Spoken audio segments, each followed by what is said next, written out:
Hello and welcome back to the first update of Nottingham Park 00 gauge model railway. Now I know it's been quite a while since my last update, but I've been away and I've been doing some research, and I've been looking into all different things that can be done on the layout and how to produce a stunning 00 gauge model DCC layout. And in the last video I said that we'd possibly build a test board to try out a few ideas and things like that, and this is what I've been doing. I've been building the Nottingham Park 00 gauge test layout, which is a simple board, and it consists of a 7 foot in length, 6 inches wide, with a 1.5 inch frame and a 9mm ply top, which has been painted grey with just grey emulsion paint, household emulsion paint. And I've made a few choices along the way as regards what I'm going to take over onto the next actual build of the 00 gauge model railway, the real Nottingham Park layout. So these are some of the choices. The first choice is the track. We now decided to go for the Code 100 peco track with a 2mm cork base on it, and the Gauge Master ballast. I think I may go for the Woodland Scenic ballast on that. Yeah, I'm not too sure. It looks a little bit dark for my liking, to be realistic, for around the Midlands area. We've decided to go for peco electrofrog points where we can, and this is a right hand medium peco turnout, and also I fitted underneath a PL10E peco point motor with a PL15 micro switch underneath, and I'll explain a bit more about the peco switch in a moment. So I'm happy with the choice that we made on this, and it's given us good reliable running while I've been testing it. The peco motor is perfectly fine. I've just made choices whether it to be a DC or a DCC layout, and when you look at the DCC layouts on the on YouTube and things like that, and in the magazines, they're absolutely stunning as regards control of the locomotives. So that's the way that we're going to go. This is a DC setup at the moment, so this is just analog, and the locomotive that's on here is just DC at the moment, has not been converted to DCC. So it's just for test purposes and things like that. So the point motor is a PL10 with a PL15 micro switch underneath, and the wiring runs back to this control panel, which is made of plasticard face with a hole cut out underneath the board to exit the wires through to the underside, and the striping is made up from 3mm car lining stripe, which can be bought on eBay or any car motor factors, and you can get it in a variety of different colours. So I just thought I'd have a play about with it. So I made a red in the border in the red. The main line is black and the siding is denoted as the blue off the main line. The point motor switch is covered by a single point double throw switch with a centre off, and what we can do is move it down and you get the LED to change. So now it's denoting that it's the green LED is lit and it's going on to the siding, which corresponds to the actual point movement. And we flick it back down and it goes back up onto the main line, and it clearly denotes that the main line is the active running line. Quite happy with this setup, and I think I'll be taking this sort of setup back over onto the new Nottingham Park layout with a separate control panel. Now I know DCC can control points, signals, anything you like, but I've decided to keep the point motor control and the signalling control separately, two separate systems, and also separate from the DCC. So the only thing I want the DCC to do is to actually run the locomotives and rolling stock that's got microchips in. So that's the control panel. And then as we move along to the end here, at the moment I've just got 3 separate bus wires which I've organised, and I'll show you underneath in a moment. The centre one is for the track, so this at the moment is going to a gauge master controller, and then also the points are running off this one, the point motor wiring, so that will run back again to the gauge master controller. And we'll just see this locomotive move now. So we'll see it move, and we get nice smooth running with a Peco 100.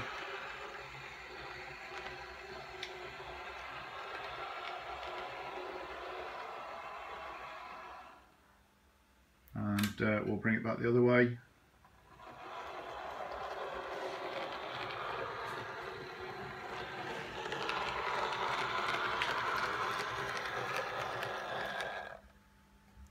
And we'll just change the point across. And now it's gone over onto the siding.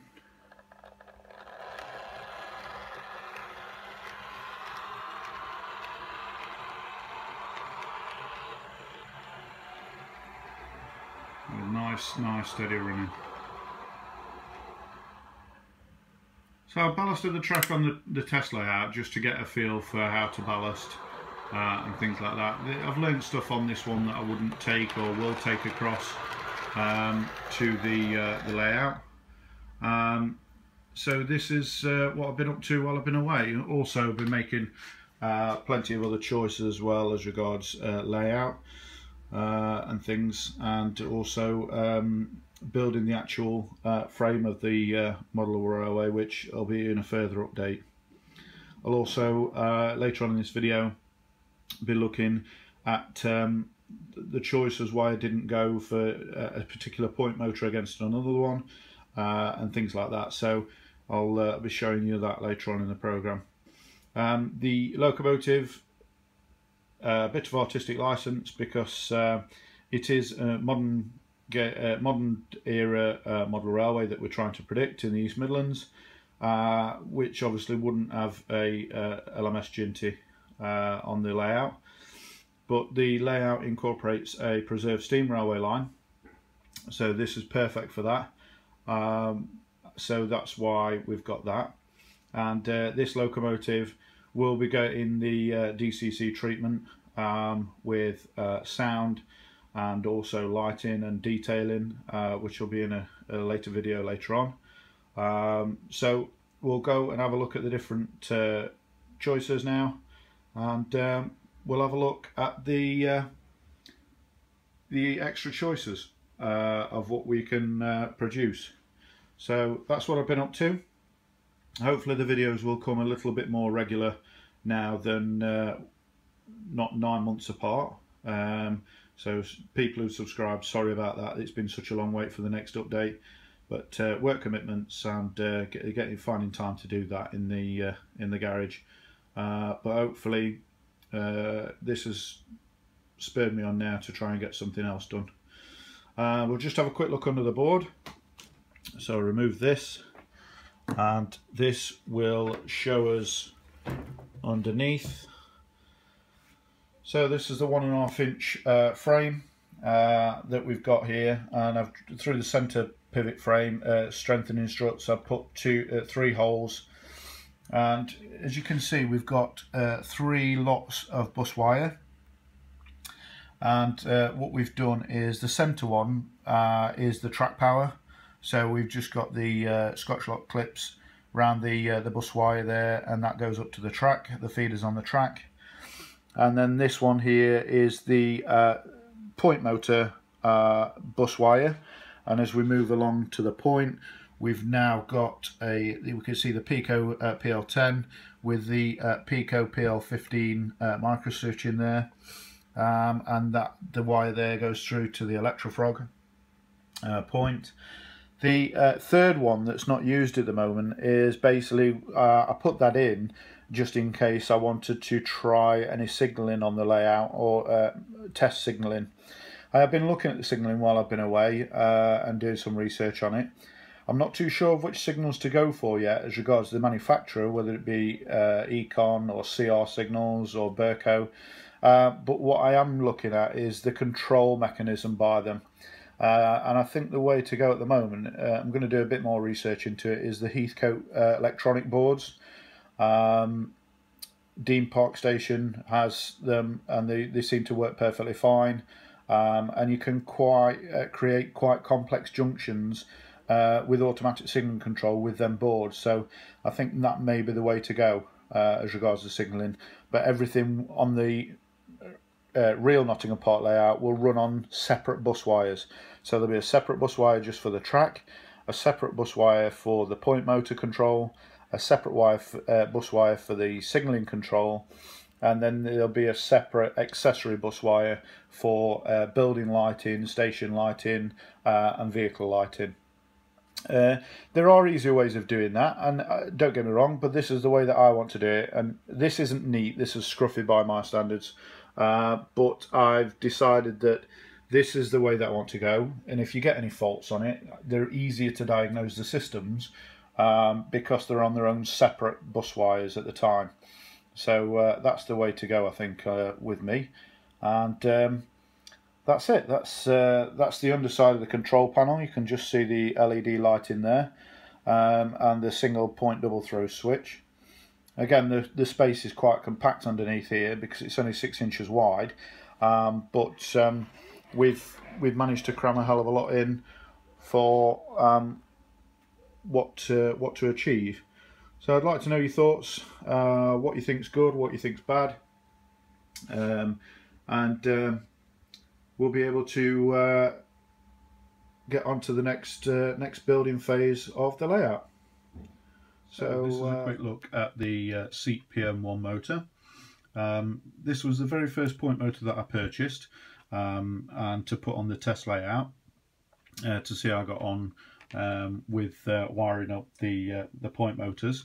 And I bought the CM1 because it's got the accessory switch, and my first initial plan to run the main layout and controlling the main layout is to connect this point motor up to a single point double throw center off switch, to a control panel, and then the control panel also to have LED lighting to denote which way the point is thrown back at the control panel. So this is also this can be done with this point motor, but I have found some limitations with it. I also wanted the Seep PM1 point motors to control the electrofrog point and to throw the positive and negative on the actual frog itself to enable much reliable running than Insuflog and things like that.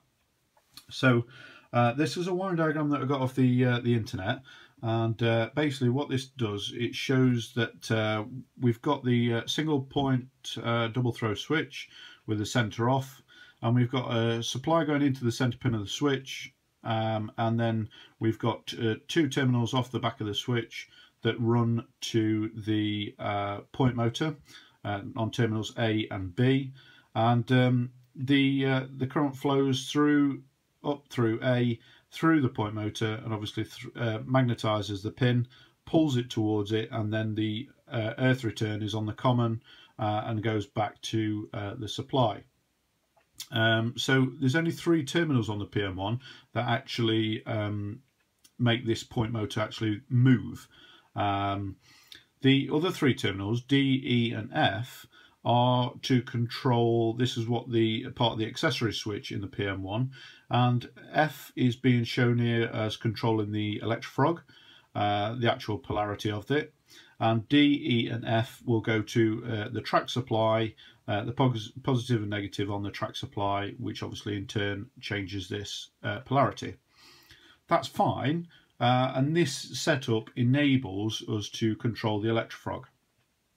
But for us to do this and control the LED panel lighting from the point motor, I've looked at it quite in length, and the only way that I can see of doing it is now starting to get involved in fitting relays to the circuit to switch on and off the control panel lighting, which then things start to get complicated with the actual track plan as regards the wiring of the layout underneath. And the whole point of this is to try and keep everything nice and simple and make it work perfectly fine. So that was to control the electrofrog. I found another diagram on the internet with controlling the PM1 motors for panel indication, which is again the LED panel lighting. So on this particular one, we've got F going in as the supply, and E and D will go down to each individual LED through a resistor, a common shared resistor, and then a common return back to the negative side, and that will indicate which way the point is thrown, which is fine again. And I've tried both setups. I've got the electrofrog working, and that works perfectly fine. It gives good reliable running. But then I've also wired up separately the LED to the same point motor, and the LEDs work fine. But we can't have both with just that simple setup.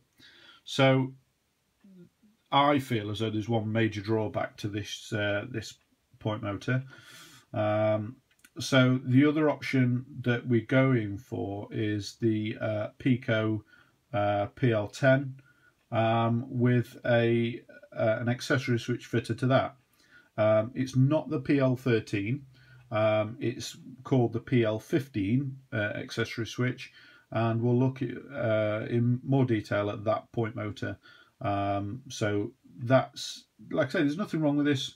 It's perfectly fine, it does the job. You can have it set up to do panel lighting, or you can have it set up to do electrofrog. Fairly simple wiring, but if you need to do both, then it starts to get a little bit more complicated as regards wiring relays. So this is the peco point motor, and now we'll look at this in a bit more detail. So the bottom part of the motor is the brown and chrome bit, and this is the PL10E model, which basically means that the E stands for extended pin.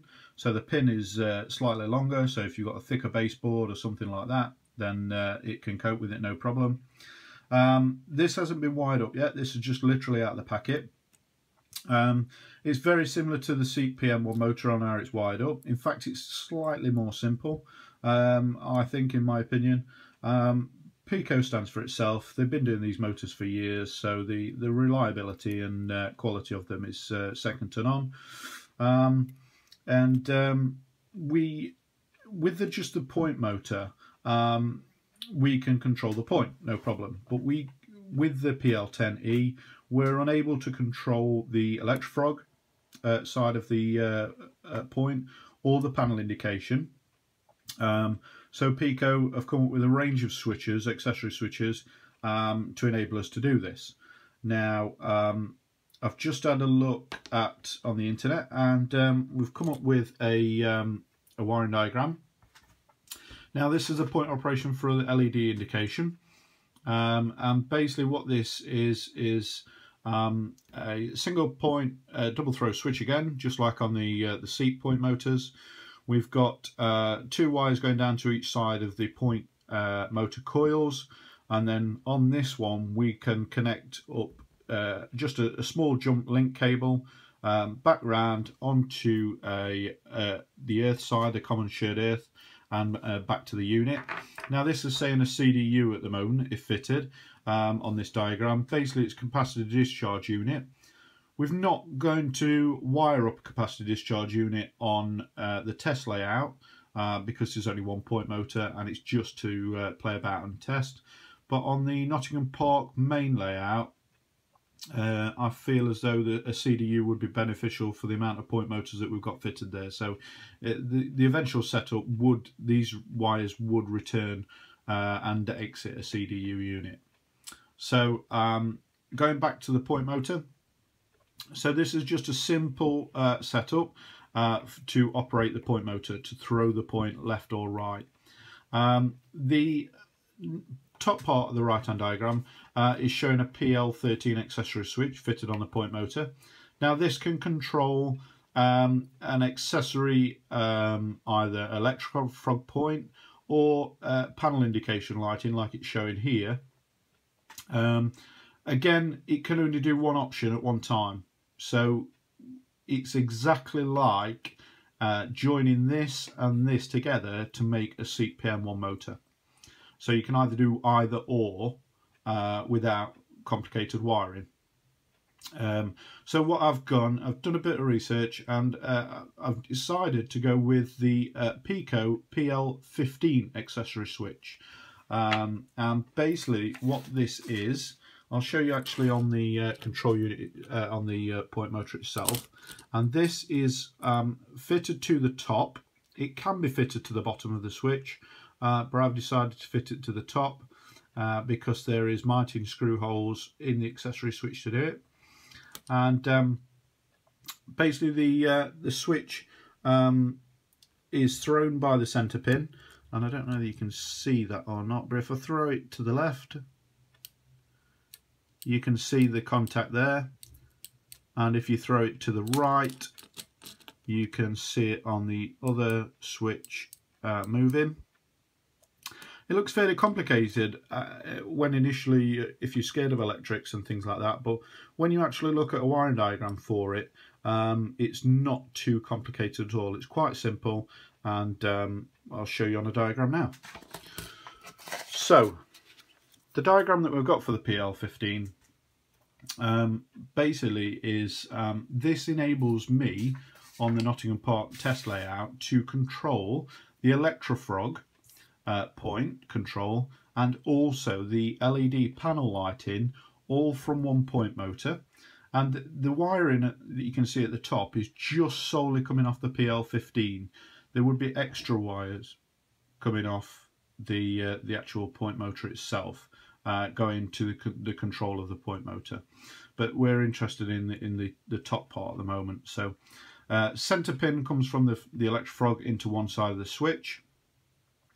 And then we've got track feed wires, the positive and the negative, going to that switch. And as the point motor is thrown, it changes the polarity of the electrofrog point at the actual frog. So it enables really reliable running, and especially with locomotives with a small wheelbase, like the 08 shunters and things like that. So that controls that side. And then on the total separate side of the actual switch, which isn't physically connected to that, it's a entire separate switch, but it's operated at the same point with the pin. We have a supply going into the LEDs. It's just showing the bulbs, like grain of wheat bulbs there on the control panel, but these can be LEDs. You would just need to wire a resistor in to the circuit in the appropriate place to get it to work. But we've got a supply going into the LEDs, and then we've got a return going back the feed would go through the bulb, light the bulb LED, and then down to the switch, through the switch, and depending on which way the point motor is set, the earth return would be at the center pin and go back to the earth's common earth on the supply side of the control panel lighting. So this does enable us to do both with one switch, keeping the wiring nice and simple. And like I say, you do have to build these switches up. They come all in separate parts, but it's not rocket science. Just take your time with it and things like that. So all I've got left to do is wire this up now to the test layout, fix it to the baseboard, and obviously trim the extended pin to the right height, and then I will show you this working with the electrofrog working and the panel indication. So yeah, I think this is the way to go with the Nottingham Park layout. It's a little bit more expensive than the seep PM1, but you're actually, I think, me personally, I think in the long run you're probably saving a bit of money by not having to buy relays, extra wiring, and things like that. Everything can be done off here. I think this is, me personally, this is the way to go. So I've decided on the Nottingham Park layout to use the PL10E, the extended pin, and the accessory switch PL15. Okay, and that uses the accessory switches for the control panel lighting, and then this side for the electrofrog point. So this is the garage once it's cleared out, and I've done 1 or 2 bits and bobs in here ready for in preparation for the model railway. So the model railway is going along this wall here. What I've done is I've painted the floor, I've re-glossed the doors, and also painted the hallway floor and the garage door into the garage, which brightens everything up. I've also put a draft excluder along the bottom of the garage door to stop any drafts coming through. It also stops the leaves and general crap being blown under the garage door.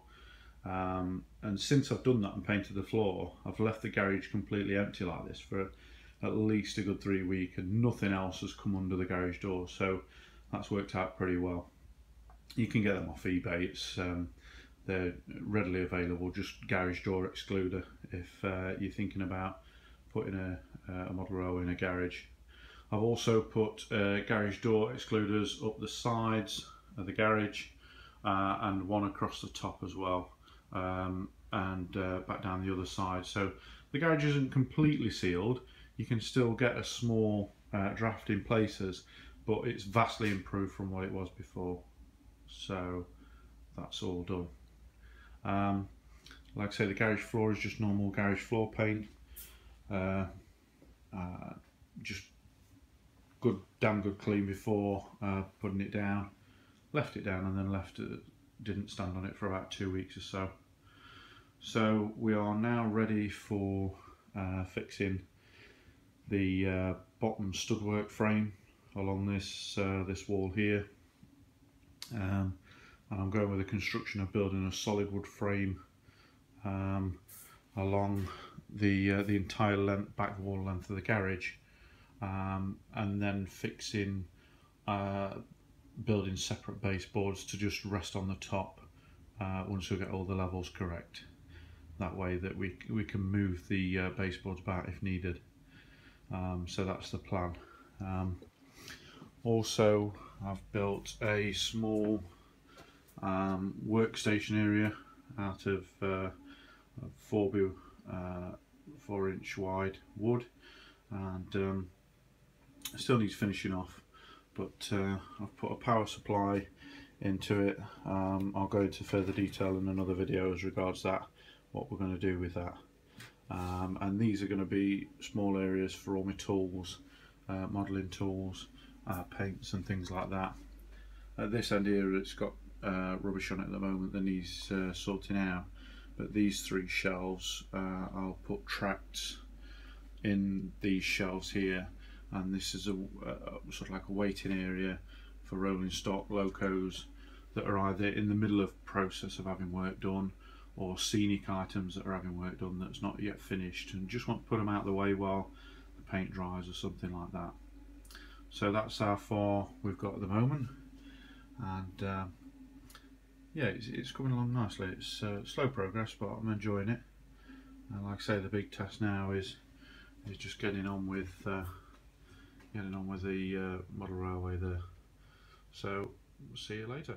So this is the first ever kit that I built, and I know it may seem a really simple kit to a lot of you out there, but I thought I'd start off with something really simple to see how I got on. And to be honest with you, I'm really impressed. This is a Trackside Essentials foreground trackside and waterways 00 gauge small garden shed, and basically in the kit you get the frets that the components come to, and also a couple of spare items, and then inside we get detailed instructions as regards how to build it.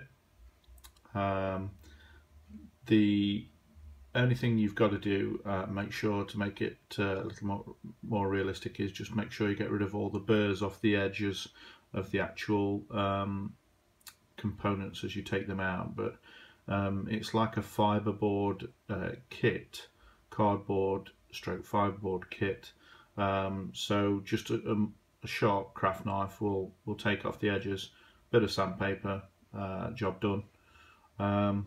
Used normal PVA glue on it, and this is the end result, and I'm really happy the way that it's come out. It's got the black felt roof which is included, and all the pieces interlocked together. Still need glue to secure them, but all the pieces locked together, and I've just literally completed it, and yeah, I enjoyed doing it. It took me about half an hour in total, and that's going to be a lovely little addition to the layout somewhere. It was bought for me as a Christmas present, and I just wanted to try it really, to basically see what all the kit building's about and how I got on and things like that. Just took my time over it, and I'm well impressed with that. So one down, probably many more kits to go. And as you get further and further into the model side of things, your skills become a little bit better, don't they? So I think I've just completed my first model. I'm quite happy with it.